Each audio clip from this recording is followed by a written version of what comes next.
Morning, another beautiful day in God's kingdom. Ever heard that expression? You know what? Let's just go with the flow. Sometimes that might not be the wisest thing at all. Let's take a look at the story that we have before us today, and we're in the book of Acts, and we're in chapter 19. And let's read what the Bible says from verse 29.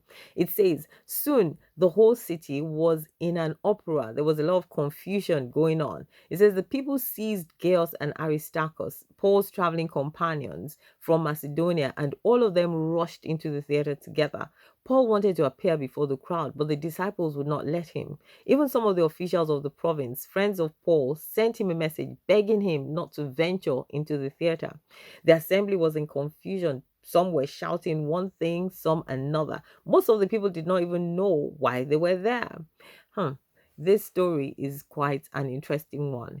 People were in that place, and the Bible says that some of them, in fact, it says most of the people that were there did not know why they were shouting. They were simply going with the flow. If people are upset about something, then I should be get upset about it as well. If people are worried about something, then I should be worried. I mean, it might be that it's something that actually is really important. They didn't stop to think. But you see, if you go backwards and you do a little bit of investigation, you'll find out what was actually happening.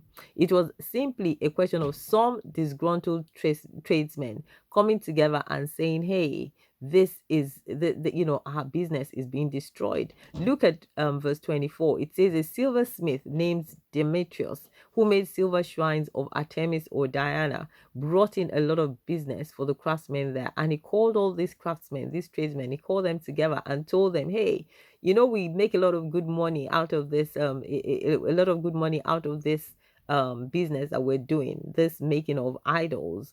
And he said, listen, Paul and his fellow disciples have come around to tell people to stop worshiping gods made with hands and that they should worship the real God, and we're going to lose income. And that was how the riot started.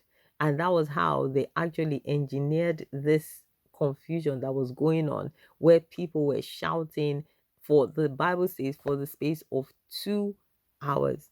2 hours of their lives were spent shouting over nothing, making a lot of noise for the sake of a person who only needed them because they wanted to make money.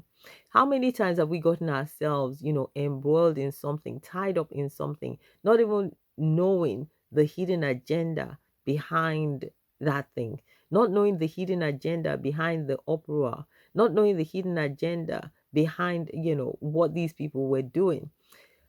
I want to encourage us, let's take a few, maybe a step back sometimes.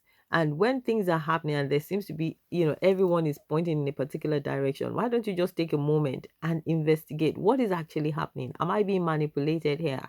Am I being hoodwinked here?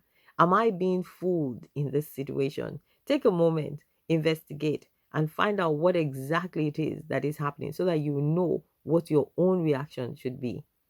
God bless you. Have a beautiful day.